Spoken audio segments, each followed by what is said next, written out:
আসসালামু আলাইকুম ওরহমতুল্লাহি ওবারাকাতুহু। প্রিয় ভাইরা, আজকে আমরা এমন একটা বিষয় নিয়ে কথা বলবো যা জানাটা খুব জরুরি। বিয়ের আগে একজন মুসলিম যুবকের জন্য কোন জ্ঞানটা জানা ফরজ। চলুন এই সফরে আমরা একসাথে বের হই। আর হ্যাঁ, আলোচনার শুরুতেই একটা কথা পরিষ্কার করে নিই। আমরা এখানে যা কিছু জানব তার সবকিছুই আসছে কোরআন, সহিহ হাদিস আর নির্ভরযোগ্য ইসলামিক বই থেকে। আমাদের লক্ষ্য হলো একদম খাঁটি জ্ঞানের উপর ভিত্তি করে কথা বলা। তো আমাদের এই জানার যাত্রার প্রথম কাজটাই হল আমাদের দৃষ্টিভঙ্গিটা একটু বদলে ফেলা। দেখুন, ইসলামে বিয়ে কিন্তু শুধু একটা সামাজিক চুক্তি না, এটা তার চেয়ে অনেক বেশি কিছু। এটা একটা এবাদাত। আর এই একটা চিন্তা, বিশ্বাস করুন, বিয়ের পুরো ব্যাপারটাই আপনার সামনে অন্যভাবে তুলে ধরবে। আচ্ছা, একটা প্রশ্ন করি, আমরা কি না জেনে না বুঝে নামাজ পড়তে পারি? একদমই না। তাহলে ভাবুন তো, বিয়ের মতো এত বড় একটা ইবাদত, সেটা আমরা সঠিক জ্ঞান ছাড়া কিভাবে পালন করব?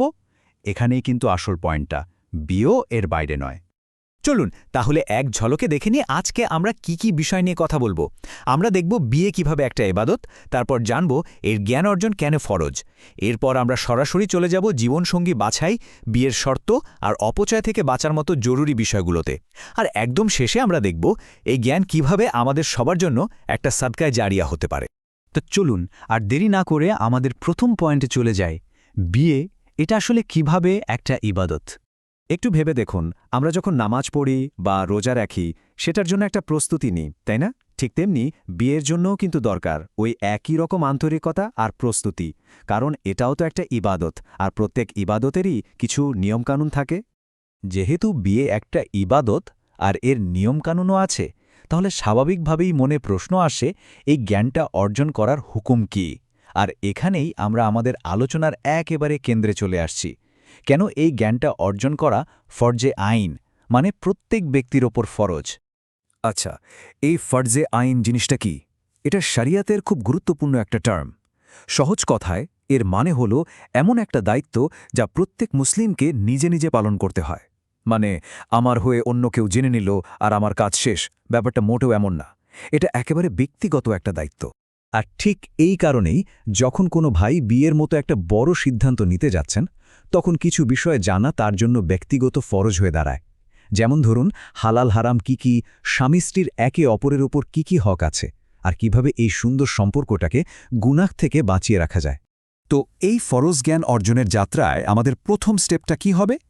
একদম গোড়ার বিষয়, সবচেয়ে গুরুত্বপূর্ণ ধাপটা হল জীবনসঙ্গী নির্বাচন। একটা বিল্ডিংয়ের ভিত্তি যেমন, একটা সুখী দাম্পত্য জীবনের ভিত্তিও কিন্তু ঠিক তেমনটাই। আর ভালো খবর হল, এই জীবনসঙ্গী বাছাইয়ের ব্যাপারে আমাদের নিজেদের ধারণার ওপর নির্ভর করতে হবে না, কারণ স্বয়ং রাসূলুল্লাহ সাল্লাল্লাহু আলাইহি ওয়াসাল্লাম আমাদের জন্য একটা পরিষ্কার আর অসাধারণ গাইডলাইন দিয়ে গেছেন, ঠিক এই হাদিসটার মতোই। হাদিসটিতে বলা হয়েছে, মানুষ সাধারণত 4টা জিনিস দেখে বিয়ে করে। 1, তার সম্পদ; 2, তার বংশ; 3, তার সৌন্দর্য; আর 4 নম্বর হল তার দ্বীনদারি বা ধার্মিকতা। কিন্তু এই 4টার মধ্যে কোনটা সবচেয়ে জরুরি? রাসূল সাল্লাল্লাহু আলাইহি ওয়াসাল্লাম আমাদের একদম ফাইনাল কথাটাই বলে দিয়েছেন, তুমি দ্বীনদারিকেই বেছে নাও, না হলে তুমি ক্ষতিগ্রস্ত হবে। এর মানে কি? মানে হল আসল সফলতা, আসল প্রশান্তি কিন্তু অন্য কিছুতে নয়, এখানেই লুকিয়ে আছে। আচ্ছা, জীবনসঙ্গী তো পছন্দ হল, এরপরের ধাপটা কি? এরপর হল বিয়ের চুক্তি বা আকদ। আর এই চুক্তিরও কিন্তু কিছু জরুরি শর্ত আছে। এগুলো না জানলে, না মানলে চুক্তিটাই কিন্তু শুদ্ধ হবে না। ইসলামিক পরিভাষায় এগুলোকে বলে আরকানুন নেকাহ, মানে হল বিয়ের পিলার বা স্তম্ভ। এর একটাও যদি মিসিং থাকে, তাহলে কিন্তু বিয়েটা বৈধ হবে না। আর মনে রাখতে হবে, এই শর্তগুলো কিন্তু কোনো মানুষের বানানো নিয়ম না, এগুলো সরাসরি শরিয়াত থেকে এসেছে, যা ইসলামিক বইগুলোতে একদম পরিষ্কারভাবে লেখা আছে। তো সংক্ষেপে যদি বলি, বিয়ের প্রধান শর্তগুলো হল: 1, বরকনের পক্ষ থেকে ইজাব ও কবুল, মানে প্রস্তাব এবং গ্রহণ; 2, কনের অভিভাবক বা ওয়ালির সম্মতি; 3, অন্তত 2 জন ন্যায়পরায়ণ মুসলিম সাক্ষী থাকা; আর 4, সামাজিকভাবে বিয়ের ঘোষণা দেয়া। বিয়ের চুক্তি তো হয়ে গেল, এরপর আসে অনুষ্ঠানের পালা। আর এখানে ইসলাম আমাদের একটা খুব জরুরি কথা মনে করিয়ে দেয়, আর সেটা হলো অপচয় আর লোক দেখানো জাঁকজমক থেকে দূরে থাকা। দেখুন, ইসলাম চায় বিয়ের অনুষ্ঠানটা হোক সহজ আর বরকতে ভরপুর। আজকাল যে একে অপরের সাথে খরচের প্রতিযোগিতা চলে, এই অনর্থক জাঁকজমক, ইসলাম এগুলোকে একদমই সমর্থন করে না। আর এই কথাটা ইসলামিক বইগুলোতে বারবার মনে করিয়ে দেওয়া হয়েছে। একটা হাদিস তো আমাদের চোখ খুলে দেওয়ার মতো। বলা হয়েছে সবচেয়ে বরকতপূর্ণ বিয়ে হলো সেটাই যেটা সবচেয়ে কম খরচে হয়। কথাটা কিন্তু খুব গভীর। বরকত আসে সরলতায়, অপচয়ে নয়।